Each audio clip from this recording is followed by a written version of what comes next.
봅시다.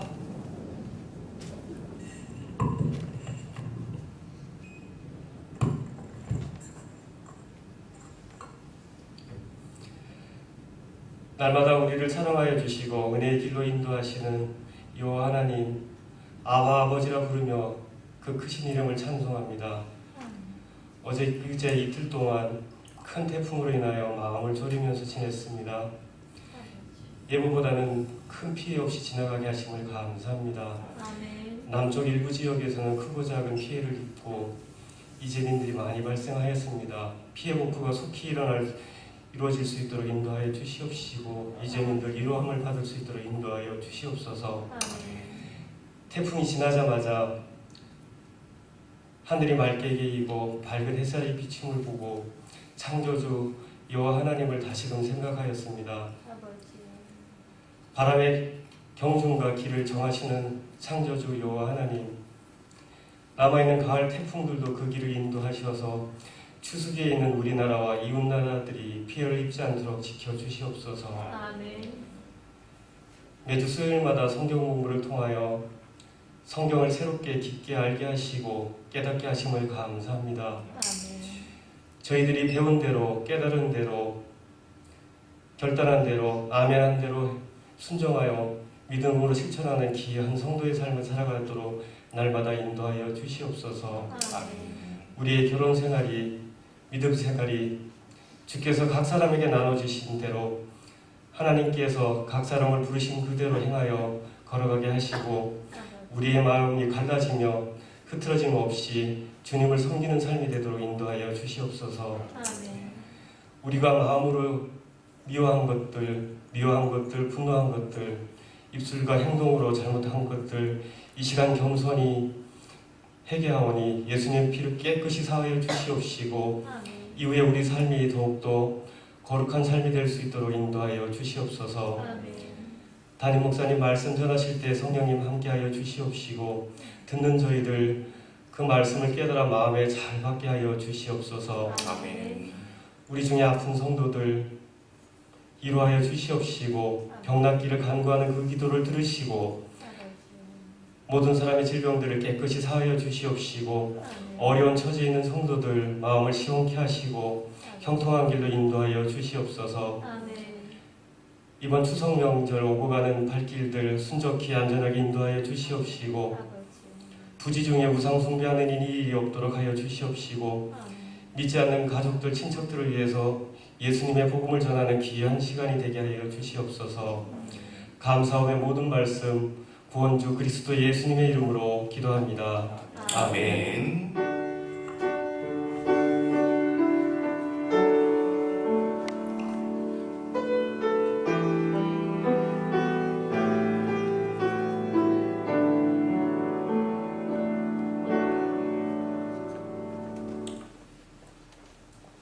이 시간 하나님께서 우리에게 주시는 말씀 고린도전서 8장 1절로 4절의 말씀입니다. 함께 봉독합니다. 시작. 우상의 제물에 대하여는 우리가 다 지식이 있는 줄을 아나 지식은 교만하게 하며 사랑은 덕을 세우나니 만일 누구든지 무엇을 아는 줄로 생각하면 아직도 마땅히 알 것을 알지 못하는 것이요 또 누구든지 하나님을 사랑하면 그 사람은 하나님도 알아주시느니라.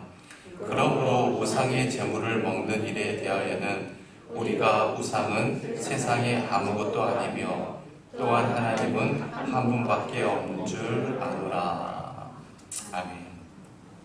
지난 6주 동안 함께 공부한 고린도전서 7장 말씀은 결혼에 관련된 고린도 교회 교인들의 질문에 대한 바울의 답변이라고 했습니다.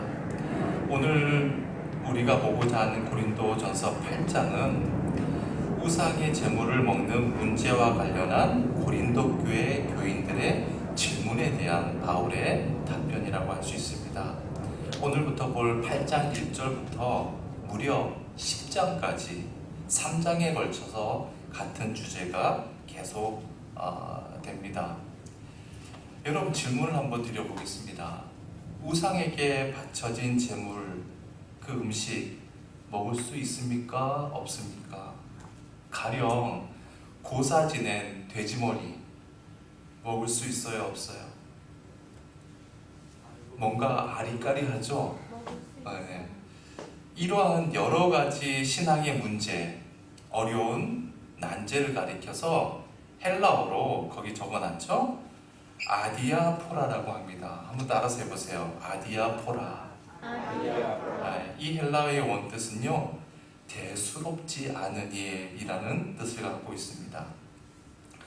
여러분, 성경에서 율법을 통해서 보면 뭐뭐 하지 말라, 뭐뭐를 먹지 말라라고 금하는 명령이 있고, 또한 뭐뭐 해라, 뭐는 먹으면 어떤 것은 먹을 수 있다 라는 명령하는 예, 이것은 사실 지극히 제한적입니다. 사실 지금으로부터 3000년 전 모세시대 당시 십계명을 비롯해서 또 구약성경, 레위기와 신명기에서 말씀하신 율법의 경우에 해당되지 않는 것들이 세상에는 훨씬 더 많습니다. 현대를 살아가는 21세기를 살아가는 오늘날 경우에는 거의 대부분입니다. 그렇다면 그럴 경우에는 사회적, 문화적인 상황과 개인의 신앙적인 양심에 따를 수밖에 없는 것이죠. 말하자면 그렇게 하는 것이 악도 아니고 선도 아닌 문제인데, 그것을 어떠한 마음에서 행하느냐에 따라서 결과적으로 긍정적인 결과로 나타날 수도 있고 부정적인 결과로 나타날 수도 있다는 겁니다. 그것을 가리켜서 아디아포라라고 하는 거예요. 다시 한번 해봅시다. 아디아포라. 여러분, 구체적인 예를 들어보겠습니다. 여러분, 담배를 한번 생각해 보자고요. 1492년 콜럼버스가 아메리카 대륙을 발견하잖아요. 그 당시 아메리칸 대륙에 살고 있던 원주민이 사용하던 담배를 콜럼버스가 처음 발견하게 되었어요. 처음 발견한 겁니다. 그 담배를 대서양을 건너서 유럽에 처음 소개를 했습니다.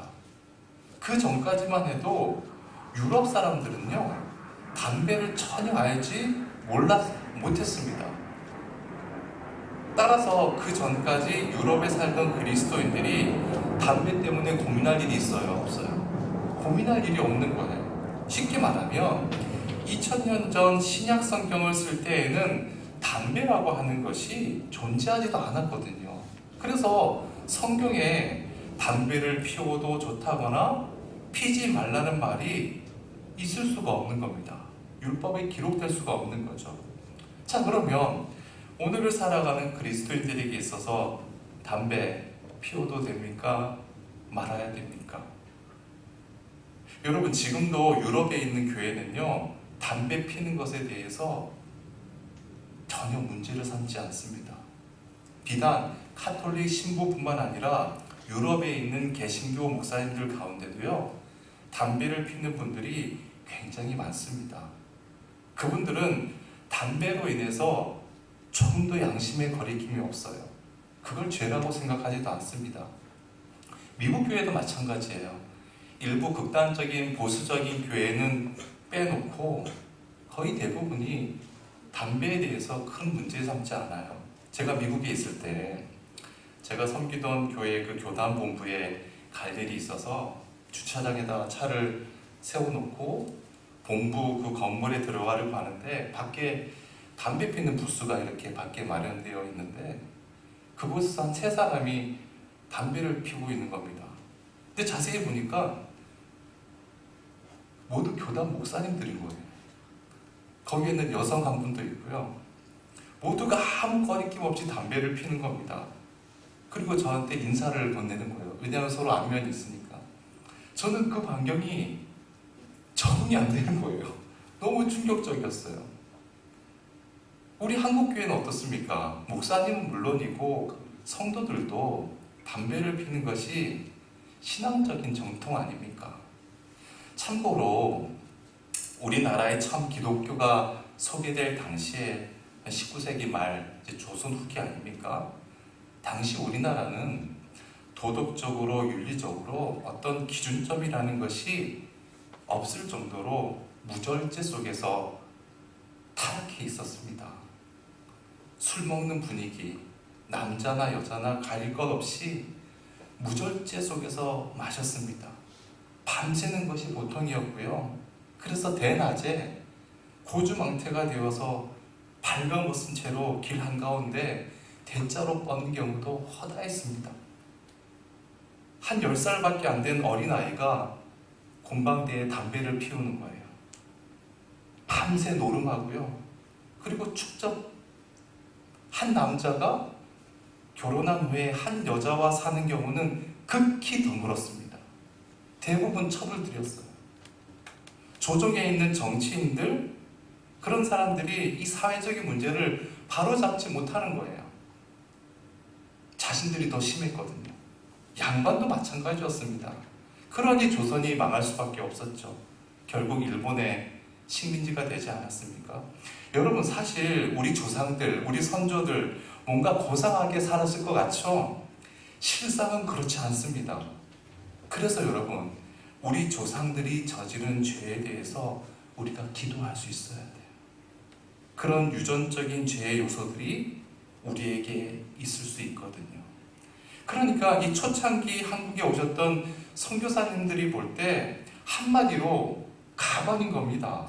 그것을 사진으로 찍고 보관한 기록들을요, 여러분 보신 적이 있을 거예요. 아마 인터넷에서 뒤져보면 다 나옵니다. 근데 제가 그걸 다 기록을 봤거든요. 미국에 가서도 그 기록들 보고 정말 부끄럽고 창피해요. 그래서 그 초창기 우리나라에 왔던 선교사님들이 처음으로 당시 조선인들에게 복음을 전하면서 가장 먼저 하셨던 일들이 복음을 전하는 것도 좋지만 계몽 운동의 일환으로 절제 운동을 펼쳤어요. 예수 믿는 사람은 술 마시지 않습니다. 예수 믿는 사람은 담배 피지 않습니다. 예수 믿는 사람은 노름하지 않습니다. 첩을 두지 않습니다. 이것이 당시 사회 분위기에 굉장히 충격적이었지만 신선한 도전이 되는 거예요. 그리고 세례교인들에게는 철저하게 금주, 금연을 서약하게 했습니다. 여러분, 우리 한국 사람들 어때요? 한 번 하면 다 하잖아요. 우리 그런 민족 아닙니까? 한국교회 교인들이 으쌰으쌰 하면서 그 운동을 이끌어 나갔어요. 그래서 실제로 교회 안에서 일어난 이러한 절제 운동이 우리 사회를 건강하게 발전시킨 겁니다. 그리고 그 분위기가, 그 정서가 지금까지 이어져 온 겁니다. 지금은 사실 우리 교회도 많이 세속화되어서 그 분위기가, 그 정서가 약화되었지만 그래도 한국 내에서는 그리스도인들의 금주, 금연 문화는 여전히 유효하죠. 그런데 방금도 말씀드렸듯이 서양은 지금도 그렇지 않거든요. 자, 그러면 누가 옳은 겁니까? 누가 옳고 누가 그른 것이죠? 참 애매해요. 확신을 가지고 답하기가 어려운 거예요. 이런 것이 바로 헬라어로 뭐라고요? 아디아포라라는 거예요. 아디아포라. 자, 2000년 전 고린도 교회에서는 우상의 제물을 먹는 것이 가장 심각하고도 애매한 아디아포라였습니다. 여러분, 현대를 살아가는 21세기를 살아가는 우리 입장에서 보면 우상의 제물을 먹고 안 먹는 게 뭐 그리 대단한 일이라고 생각할 수 있기 때문에 고린도전서 8장부터 11장까지 이 상당한 분량을 왜 한 주제만을 놓고 이야기하는지에 대해서 반문할 수 있습니다. 하지만 2000년 전 그 시대적 상황으로 들어가 보면 이것이 당시 그리스도인들에게 얼마나 큰 문제였는지 우리가 알게 됩니다. 여러분, 2000년 전 고린도는요, 여러 차례 제가 말씀드렸습니다만 고린도 도시 내에 수많은 신전들이 있었습니다. 그 중에서도 가장 규모가 큰 것으로 밝혀진 것만 12개의 큰 신전이 있었어요. 한 번쯤은 다 들어보셨겠죠. 아폴로 신전, 헤라클레스 선전, 아프로디테 신전 등등 크고 작은 수많은 신전들이 있었어요. 그런데 여러분, 그 신전들이, 그 신을 섬기는 자들이 신전에 가서 신을 향해서 제사만 드리는 것으로 그 신전의 기능이 끝났을까요? 그렇지 않습니다.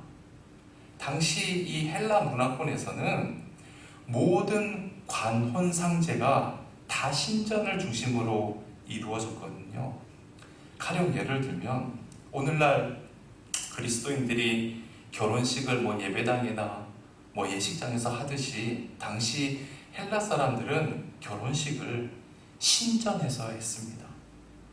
결혼식을 신전에서 거행하니까 피로연도 당연히 신전에서 피로연을 하겠죠.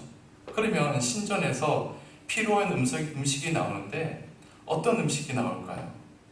신전에 바쳐졌던 제물이 음식으로 나오는 거예요. 자, 그러면 생각해 보세요. 나는 교회 다니는 그리스도인이에요. 그런데 내 절친인 친구의 자제가 결혼을 하게 되어서 하객으로 그 결혼식에 참석했다고 보십시다. 그러면 결혼식 후에 피로연에 참석해서 그 음식을 먹어야 되느냐, 먹지 말아야 되느냐 고민이 되겠죠. 또 내가 내 친구 집에 초대를 받아 가게 됐어요. 거기서 이제 밥을 먹습니다. 그런데 식탁에 고기가 나왔단 말이에요. 당시 고린도 내에서 유통되는 모든 고기는 어느 신전이든지 그 신전에 제물로 바쳐졌던 고기였습니다. 그것이 일반 시장에서도 유통이 되는 거예요. 따라서 식탁에 고기가 나왔다라는 그 자체가 신전에 바쳐진 제물일 확률이 99%인 거예요. 자, 그러면 내가 그리스도인으로서 친구 집에 초대받아서 그 고기를 먹어야 되느냐, 먹지 말아야 되느냐, 얼마나 고민이 되겠어요. 그리고 또 봅시다. 내가 시장에 가서 장을 봅니다. 오늘 저녁 내 식구들과 함께 무엇을 먹을까? 고기를 한번 맛있게 구워서 먹어볼까? 그래서 시장 정육점에 들렸는데 그 앞에서 고기를 사야 하나 말아야 하나 왜 고민이 안 되겠어요? 내 아내가, 내 어머니가 고기를 사오셨는데 남편인 나는, 자식인 나는 우리 집에서 나 혼자 그리스도인이에요. 혼자만 예수 믿어요. 그래서 이 고기를 먹어야 되는지 말아야 되는지 고민이 될 수밖에 없는 것이죠. 따라서 당시 고린도에서 산다고 하는 것은 쉽게 표현하면 우상의 제물에 갇혀 사는 것과 마찬가지였습니다. 또한 이 고린도 교회 내에 제물로 바쳐진 그 고기를 먹어도 아무런 문제가 없다고 생각하는 사람도 있고 절대로 먹으면 안 된다라고 생각하는 사람들이 있었던 거예요. 먹어도 된다고 생각한 사람은 주로 어떤 사람들일까요? 헬라인들, 이방인들, 그런 이방인 크리스찬들이라고 할 수 있겠죠. 이방인들에게 있어서 복음이라는 것은 한마디로 자유거든요. 우리를 자유케 하시는 하나님이시기 때문에 우상의 제물은 먹어도 아무런 죄가 될 수 없는 거예요. 할례도 마찬가지고 아무런 양심의 거리낌이 없는 겁니다. 반대로 이 유대인 크리스천들은 복음을 받아들이고 그렇음에도 불구하고 유대인으로서 율법적인 전통과 사고에 계속 젖어서 살았기 때문에 우상에게 바쳐진 제물을 먹는 것 자체를 죄악시하는 그런 경우가 팽배해 있었습니다. 그래서 이 문제로 헬라파, 소위 헬라파 크리스천들과 유대인파 크리스천 간 이 양 진영이 서로 논쟁이 계속 붙는 거예요. 단순히 먹어도 된다, 먹으면 안 된다가 아니라 고린도 사람들은 이 지식을, 지혜를 중요하게 여겼잖아요. 그래서 자신들의 온 지식을 동원해서 논리적으로, 이성적으로, 지성적으로 자신들의 주장을 강조하는 겁니다. 그래서 얼마나 이 논쟁이 격렬하고 결론을 구할 수 없었으면 에베소에 있는 바울에게 이 문제를 놓고 먹을까 말까를 놓고 편지를 썼겠습니까? 그런데 사실요, 이 문제는 단순히 고린도 교회만의 문제만은 아니었습니다. 여러분, 당시 로마 제국은 거대한 헬라 문화권에 있지 않았습니까? 여러분, 헬라 문화, 이 헬레니즘 문화라는 게 뭐예요? 모두 신들의 이야기에서 파생된 문화 아닙니까? 어디를 가나 신화가 있고 신들이 다 인간을 지배하는 세상인 거예요. 따라서 당시 교회가 있는 곳에서는 모두 이 우상 제물을 먹을 수 있을까 없을까 하는 문제로 서로 늘 갈등을 빚고 있었던 겁니다. 늘 교회 안에 이 고민이 있는 거예요. 여러분, 우리가 잘 아는 대로 바울과 바나바가 이 안디옥 교회에서 목회를 하지 않았습니까? 그때 유대인 몇 사람이 이 안디옥 교회에 몰래 들어와서 하는 말이 이런 이야기를 하는 거예요. 그리스도인이라도 예수님을 영접했더라도 할례를 행하지 않으면 절대로 구원을 못 받는다. 그래서 교회에 큰 분란이 생기고 교회가 막 쑥대밭이 되는 거예요. 그들은 할례라는 것이 그리스도로부터 구원받는 절대적인 조건이라고까지 거짓말로 퍼뜨리기 시작한 겁니다. 그것이 안디옥 교회의 커다란 문제가 된 것이죠. 그래서 바울이 이 문제 때문에 예루살렘으로 직접 올라가잖아요. 그래서 이 문제를 예수님의 직계 제자 사도가 있는 예루살렘 교회에 공식 안건으로 이 문제를 제출합니다. 그래서 예루살렘에서 2000년 기독교 역사상 첫 번째 회의가 열리는데 그 회의가 뭐냐면 예루살렘 공의회였습니다. 당시 모든 초대교회 지도자들이 모여서 할례가 과연 구원의 조건인가 아닌가 하는 회의였어요. 그것이 열린 연도가 혹시 몇 년인지 아세요? 거기 적어보세요. 49년이었습니다. AD 49년. 그 당시 공의회 회장이 누구였죠? 공의회 의장. 모르세요? 베드로였어요? 아니에요. 야고보. 그렇습니다. 야고보. 예수님의 제자 야고보가 아니라 예수님의 친동생 야고보였어요. 제가 이거는 예전 주일 설교 때 말씀을 드렸었죠. 당시 공의회 그 석상에서도 논쟁이 심하게 붙었는데 결국 논쟁 끝에 공의회 의장인 예수님의 동생 야고보가 의장의 자격으로 판결을 이렇게 내립니다. 사도행전 15장 19절 말씀 읽어봅시다. 19절 20절인데요. 우선 19절만 읽어봅시다. 시작. 그러므로 내 의견에는 이방인 중에서 하나님께로 돌아오는 자들을 괴롭게 하지 말고, 할례를 받지 아니한 이방인들이 예수님을 믿고 복음 안에서 주님을 구주로 영접하고 교회 안으로 들어왔는데 할례를 받지 않으면 구원을 못 받는다 라고 한다면 그것은 이방인 그리스도인들을 어떻게 하는 거예요? 괴롭게 한다는 거예요. 따라서 할례는 구원의 조건이 아니다 라고 공식적으로 선포한 것이죠. 그리고 그 다음 20절을 봅시다. 20절 시작. 다만 우상의 더러운 것과 음행과 목매인 죽인 것과 피를 멀리하라고 편지하는 것이 옳으니. 자, 야고보 이장은 할례는 구원의 조건이 아니라는 것을 분명히 하면서도 덧붙여서 다만 이방인 그리스도인들이 이러이러한 것은 멀리해 주었으면, 금해 주었으면 좋겠다는 것도 각 교회마다 편지를 통해서 알려줄 것을 함께 의결했습니다. 여기서 이방인 그리스도인들이 멀리해 주었으면 하는 것은 우선 뭐예요? 우상의 더러운 것, 즉 우상에게 바쳐진 제물을 먹지 말 것, 우상의 제물을 먹지 말자고 하는 거예요. 그리고 뭐예요? 목매달아 죽인 것, 그리고 피를 가까이 하는 것. 이것은 다 유대인들이 모두 극도로 피하는 것이자 율법에서도 명시하는 거잖아요. 그러니까 그것이 구원의 조건이기 때문이 아니라 헬라파, 즉 이방인 크리스천들과 유대인 크리스천들이 지금 함께 교회를 이루고 살아가는데 서로 살아온 이 문화적인 출신이 그 배경이 틀리니까 계속해서 갈등의 소지가 있는 거 아닙니까? 따라서 할례는 구원의 조건이 아님을 분명히 하면서도 유대인 크리스천들이 요구하는 우상의 제물을 먹지 않는 것 등을 헬라파 크리스천들에게도 권면하자라고 공의회에서 정식적으로 의결한 것이죠. 자, 그러니까 보세요. AD 49년 이때 이미 우상의 제물 문제는 첫 번째 공식 회의에서 한번 다루어졌던 문제인 거예요.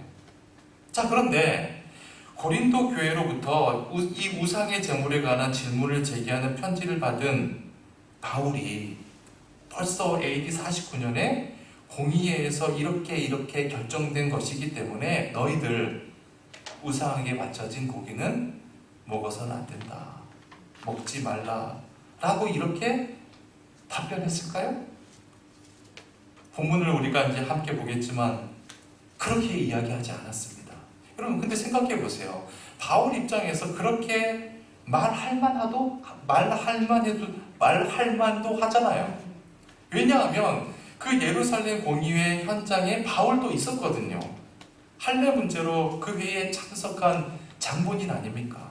그런데 공의회의 그 결정을 누구보다 바울이 잘 알고 있었음에도 불구하고 바울은 이 문제에 대한 접근 방법을 전혀 다른 차원으로 하고 있다는 거예요. 자, 제가 서두가 좀 길었는데 이런 맥락을 가지고 오늘 본문을 이제 함께 공부해 봅시다. 자, 이제 1절 말씀 보겠습니다. 1절이 이렇게 시작하죠. 우상의 제물에 대하여는 우리가 다 지식이 있는 줄 아나. 여러분, 이 말을 탁 놓고 볼 때 우상에 맞춰진 제물을 먹을 것인가 말 것인가, 이 양 진영에서 헬라파 크리스천과 유대인 크리스천이 지식적으로 논쟁을 격렬하게 벌였다는 사실을 우리가 볼 수가 있죠. 또한 양 진영에서 바울에게 따로따로 편지를 보냈다는 것도 우리가 알 수가 있습니다. 바울은 그 양 진영에서 보낸 그들의 주장을 다 읽어본 뒤에 논리적으로 이쪽이 더 맞아. 내가 보건대 이성적으로, 지성적으로 볼 때 이쪽의 주장이 훨씬 더 설득력이 있어 라고 판정을 내리지 않았습니다. 너희들 모두가 지식적으로 지금 주장을 하고 너희들의 지식이 일리가 있다는 것 내가 안다. 하지만 그 다음 보세요. 그 다음 뭐라고 합니까? 지식은 교만하게 하며 사랑은 덕을 세우나니. 여러분, 바울은 지식적으로만 따져서 결론을 지으려고 하는 것을 교만한 행위로 보았습니다. 왜죠? 왜 그렇습니까? 여러분, 지식의 토대 위에서 계속 싸워보세요. 서로 잘난 사람들끼리 싸우는 거 보세요. 우리 그런 사람들 많이 보잖아요. 뉴스 틀면 정치인들 다 배울 만큼 배운 수재들 아닙니까? 절대로 그 싸움에 끝이 없습니다. 자기가 이기는 것 같지만 그것은 또 다른 논쟁에 불씨만 던질 뿐이죠. 그런 식으로는 절대로 해결되지 않습니다. 그래서 바울은 이런 문제는 사랑으로서만 덕스러운 결과를 얻을 수 있다라고 지금 이야기를 하고 있습니다. 자, 그러니까 보세요. 우상의 제물을 먹을 것인가 말 것인가 하는 이 문제를 놓고 첨예하게 다투는 고린도 교회 교인들은 이 문제를 해결하는 출발점을 무엇으로 삼았다는 거예요? 그들은 오직 지식으로만 삼은 거예요. 지식을 가지고만 논쟁을 한 겁니다. 그러니 답이 없는 거예요. 그래서 바울은 그거는 해결책이 될 수 없다는 겁니다. 그 출발점은 사랑이어야만 한다. 사랑으로만 해결될 수 있다는 거예요. 근데 여기서 여러분, 덕을 세우다 이렇게 우리말이 번역이 되어 있는데 헬라어 원문에는요 덕이라는 말이 없습니다. 헬라어에는 덕을 세우다가 오이코도메오라고 기록되어 있는데 그 원어의 뜻은요, 집을 짓는다입니다. 덕을 세우다의 원래 뜻이 뭐라고요? 집을 짓는다예요. 사랑만이 집을 짓는다. 자, 그러면 대체 무슨 집을, 어떤 집을 짓는다는 겁니까? 교회라는 공동체를 짓는다는 거예요. 여러분, 교회는요, 한 사람으로는 죽었다 깨어나도 교회가 될 수 없는 거 아시죠? 교회는 복수의 사람이 모여서 교회가 되는 거예요. 저 혼자 여기 서서 새강릉 교회다, 그건 교회가 아니죠. 여러분들과 함께 어우러져 있기 때문에 교회가 되는 거예요. 비로소 새강릉 교회가 되는 것이죠. 교회는 주님을 믿는 무리, 그룹이거든요. 따라서 무리와 그룹의 사람들이 모여서 주님의 몸된 교회 공동체를 이루기 위한 출발점은 어떠한 문제이든 사랑이 출발점이 되어야 한다는 거예요. 바울은 접근 방법을 다르게 한 것이죠. 2절 말씀 봅시다. 만일 누구든지 무엇을 아는 줄로 생각하면 아직도 마땅히 알 것을 알지 못하는 것이요. 지금 양 진영에서 바울에게 편지를 보냈다고 했잖아요. 근데 편지를 보냈는데 전부 다 자기들이 다 아는 것처럼 자신들의 지식을 동원해서 자신들의 말이 절대적으로 맞는 것처럼 편지를 보내지 않았겠습니까? 그런데 바울이 그들에게 뭐라고 말하죠? 얘들아, 너희들이 무엇을 좀 안다고 단정하면 실은 하나도 모르는 것이다. 하나도 모른다는 거예요. 여러분, 그렇지 않습니까? 바울의 대답이 정말 명대답 아닙니까? 여러분, 우리 인간들이 착각하는 것이 있어요. 인간이 뭔가 대단하다라고 착각을 하는 것이죠. 예를 들어서 지금 우리는 아주 과학이 가장 발달된 시대에 살고 있다고 생각을 합니다. 그런데 가장 과학이 발달되었다는 이 시대에 인간이 우주를 정복하기 위해서 한 일이라는 게 뭡니까? 고작 달나라에 유인 우주선 보내고 다른 행성, 좀 먼 행성에 무인 탐사선 보낸 거. 뭐 얼마 전에 그 뭐 블랙홀에서 나는 소리, 그리고 사진으로 뭐 찍은 영상 보니까 정말 경이롭긴 해요. 그런데 우리 인간의 입장에서 보면 정말 그것이 대단한 일처럼 보이지만, 여러분, 우주라는 공간이 어떤 공간입니까? 끝이 없이 무한 광대한 우주를 놓고 보면 인간이 그동안 알았다라고 하는 것은 이 우주에서 먼지, 티끌만도 못한 거 아니겠어요? 고작 이걸 알면서 우주를 다 알았다고, 과학은 뭐든지 할 수 있다라고 한다면 그것은 사실 우주에 대해서 무지하다는 말밖에 안 되는 것이죠. 또한 오늘날 의학의 발달은 인간 수명이 얼마나 많이 길어지게 했습니까? 그런데 의학이 발달되면 될수록 그 의학이 주는 하나의 답이 있다면 그게 뭐예요? 의학이 발달되면 발달될수록 인간의 생명은 신기롭다는 거 아닙니까?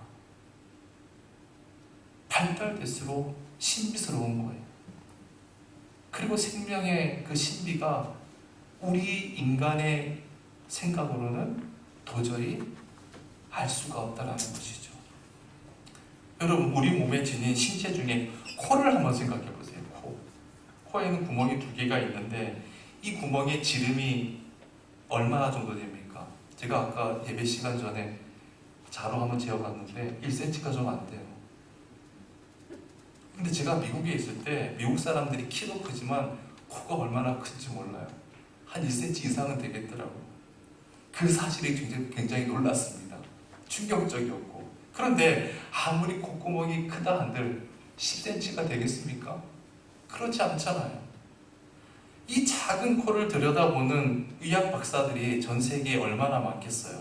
그러면 그들이 코를 다 안다고 자부할 수 있겠습니까? 절대로 모르겠죠. 여러분, 이 만류 인력의 법칙을 발견한 아이작 뉴턴이라는 사람 다 아시죠? 한 번쯤은 들어봤을 겁니다. 그런데 이분이 이런 말을 했습니다. 자기가 서 있는 저쪽 편에 대한 자신의 무지를 인정하는 자가 참된 과학자다. 여러분, 대부분의 과학자들이 알고 있는 지식이라는 게 뭘까요? 내가 들여다보는 이것만 아는 거예요. 내가 들여다보는 현미경 속에 있는 그 결과, 이것 외에는 받아들여지지 않는 거예요. 몰라요. 따라서 내가 들여다본 것이 아닌 것에 대해서 나는 모른다고 인정할 수 있어야 되는 것이죠. 그것을 알 때 그 지식은 겸손의 도구가 되어서 더 새로운 세계를 향한 출발점이 될 수 있겠죠. 하지만 내가 들여다본 것만을 놓고 내가 모든 것을 다 안다고 생각하면 그것은 스스로를 넘어뜨리는 교만에 지나지 않게 되는 것이겠죠. 3절 말씀 봅시다. 본문 3절이에요. 또 누구든지 하나님을 사랑하면 그 사람은 하나님도 알아주시느니라.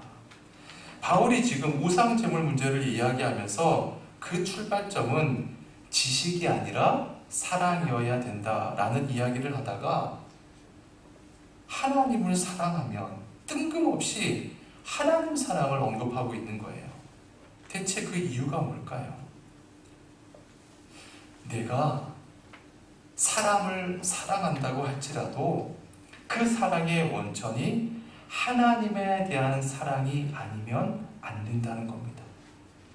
나의 인간에 대한 사랑이 하나님에 대한 사랑을 원천으로 삼지 않을 때 결국 인간에 대한 사랑은요, 사랑이 아니라 나의 이기심일 수밖에 없거든요. 이 이기심은 인간을 사랑하는 것이 아니라 실은 인간을 사랑하는데 가장 큰 걸림돌이 되는 것입니다. 그건 자기식, 자기 만족만을 위한 사랑일 수밖에 없는 것이죠. 그래서 사랑하면 사랑할수록 상처를 주고 엉뚱한 결과를 초래하기가 쉽습니다. 여러분 꼭 기억하십시다. 내가 하나님을 사랑하기 때문에 하나님에 대한 사랑으로 인간을 사랑할 때만 그 사랑은요, 방기, 방치, 즉 사랑은 내버려 두는 것이 아니라는 사실을 알게 됩니다. 여러분, 흔히 우리는 사람을 사랑한다고 할 때 가만히 내버려 두는 것을 사랑이라고 생각할 때가 있습니다. 그것은 사랑일 수가 없죠. 여러분, 옆집 아이가 무슨 잘못을 했어요. 그런데 그냥 내버려 둡니다. 왜 내버려 두죠? 내가 사랑하지 않기 때문이에요. 진심으로 사랑하면 다그치고 잘못에 대해서 이야기할 수 있어야 되겠죠. 내가 하나님을 사랑하는 그 사랑으로 인간을 사랑할 때만 그의 인생 자체를 바르게 세워주는 것이 사랑임을 아는 겁니다. 그래서 내가 오해를 받더라도, 내가 욕을 먹더라도, 때로는 나의 것을 다 소진하고 나의 것을 몽땅 내어준다 할지라도 우리는 그 일을 계속할 수 있는 것이죠. 왜냐하면 하나님이 바로 그 사랑의 원천이기 때문입니다. 그런데 3절 하반절을 봅시다. 3절 하반절이 이렇게 또한 증거합니다. 하나님을 사랑하면 그 사람은 하나님도 알아주시느니라.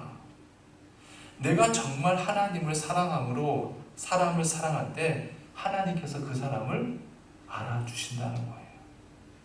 여러분, 하나님께서 우리를 모르시나요? 다 아시잖아요. 내가 나를 아는 것보다 하나님께서는 우리를 더 잘 아세요. 따라서 하나님께서 우리를 얼마나 사랑하고 계신지 아십니까? 이사야 49장 15절 16절 말씀 봅시다. 어느 정도로 사랑하는지 봅시다. 시작. 여인이 어찌 그 젖먹는 자식을 잊겠으며 자기 태어서 난 아들을 긍휼히 여기지 않겠느냐.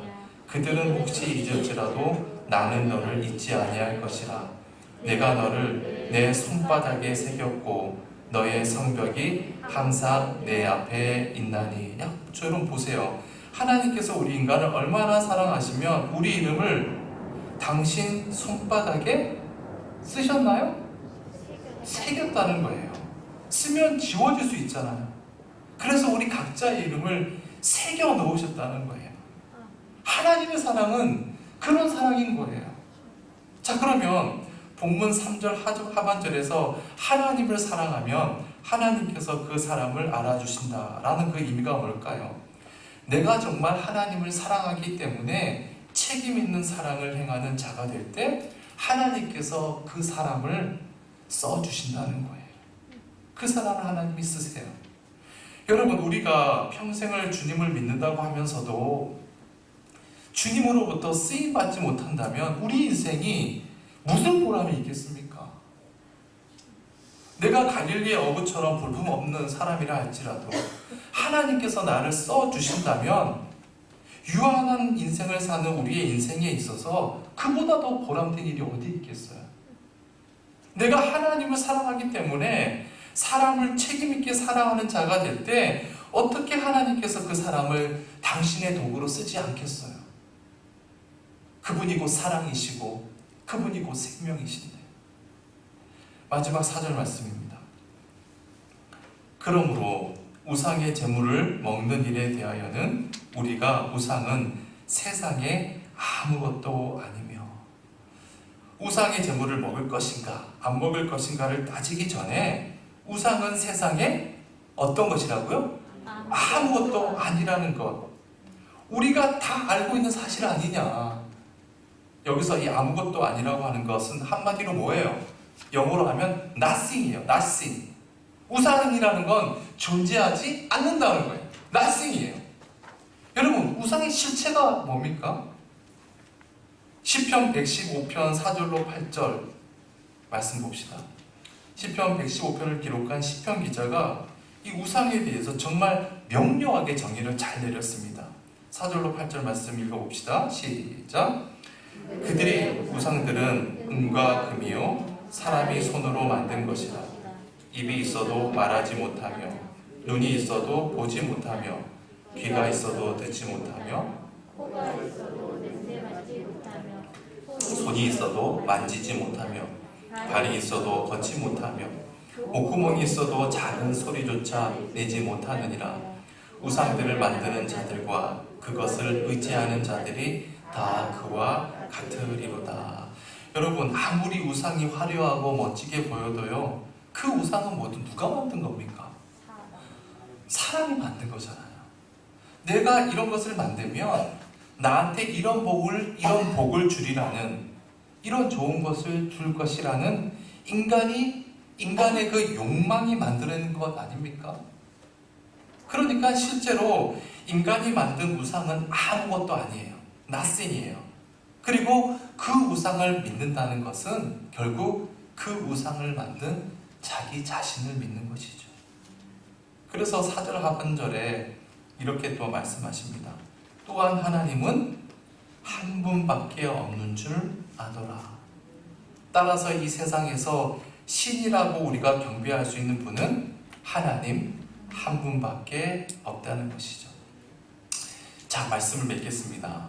여러분, 앞으로 오늘 이 주제에 대해서 계속 공부하면서 나눌 텐데, 여러분 생각해 보세요. 우리의 삶의 현장 가운데, 신앙생활의 현장 속에 결론을 내릴 수 없는 여러 문제들, 이 아디아포라가 우리 가운데 얼마나 많은지 모릅니다. 중요한 것은 오늘 바울이 우리에게 주신 말씀처럼 그 문제들을 우리가 갖고 있는 지식으로, 이성으로, 논리로, 경험으로 해결하려고 해서는 안 된다는 것이죠. 오늘 주신 말씀 1절 하반절에 말씀한 것처럼 지식은 교만하게 하며 사랑은 덕을 세운다. 지식은 교만하게 한다는 사실. 오직 사랑으로 덕을 세운다. 사랑으로만 교회라는 공동체를 바르게 세워갈 수 있다라는 사실을 잊지 마시길 주님의 이름으로 축원해 드립니다. 본문 말씀 다시 한번 읽어봅시다. 1절부터 4절까지 읽고 우리 함께 찬양 드릴까요? 시작. 우상의 재물에 대하여는 우리가 다 지식이 있는 줄을 아나 지식은 교만하게 하며 사랑은 덕을 세우나니 만일 누구든지 무엇을 아는 줄로 생각하면 아직도 마땅히 알 것을 알지 못하는 것이요 또 누구든지 하나님을 사랑하면 그 사람은 하나님도 알아주시느니라. 그러므로 우상의 재물을 먹는 일에 대하여는 우리가 우상은 세상에 아무것도 아니며 또한 하나님은 한 분밖에 없는 줄 아노라. 아멘. 우리 322장 함께 찬양 드리십시다.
하나님 아버지, 우리 각자에게는 그동안 쌓아온 신앙의 이력과 지식이라는 토대가 있습니다. 그래서 그 이력과 지식을 토대로 믿음 생활을 잘 해온 것으로 착각하지는 않았는지 이 시간 우리에게 귀한 깨달음을 주시니 감사합니다. 주님, 이제부터 부지불식간에 찾아오는 여러 가지 문제들을 나의 지식과 경험으로만 판단하지 않게 도와주십시오. 지식은 우리를 교만하게 한다는 사실을 잊지 말고 오직 사랑만이 덕을 세운다는 사실을 잊지 않게 도와주십시오. 주님, 이제 오는 금요일부터 우리나라 고유명절 추석이 시작됩니다. 흩어졌던 가족들이 함께 모여서 여러 가지 대화를 하다 보면 예기치 않은 돌발 상황과 서로에게 상처를 주는 말들이 오갈 때가 있습니다. 주님, 오늘 배운 말씀처럼 지식은 교만하게 한다는 사실을 잊지 않고 그리스도인답게 꾹 참고 사랑으로 덕을 세우는 복되고 귀한 추석 명절이 될 수 있도록 인도하여 주십시오. 또한 우리 새강릉교회 모든 믿음의 식구들은 어떠한 상황에서든 우상을 철저히 배격하며 하나님 한 분만이 우리의 참된 신임을 믿음으로 증명하는 삶을 바르게 살아갈 수 있도록 인도하여 주십시오. 모든 은혜 감사드리며 예수님의 이름으로 기도드립니다. 아멘. 하늘에 계신 우리 아버지여, 이름이 거룩히 여김을 받으시오며 나라의 임하옵시며 뜻이 하늘에서 이룬 것 같이 땅에서도 이루어지이다. 오늘날 우리에게 일용할 양식을 주옵시고 우리가 우리에게 죄 지은 자를 사하여 준 것 같이 우리 죄를 사하여 주옵시고 우리를 시험에 들게 하지 마옵시고 다만 악에서 구하옵소서. 대개 나라와 권세와 영광이 아버지께 영원히 있사옵나이다.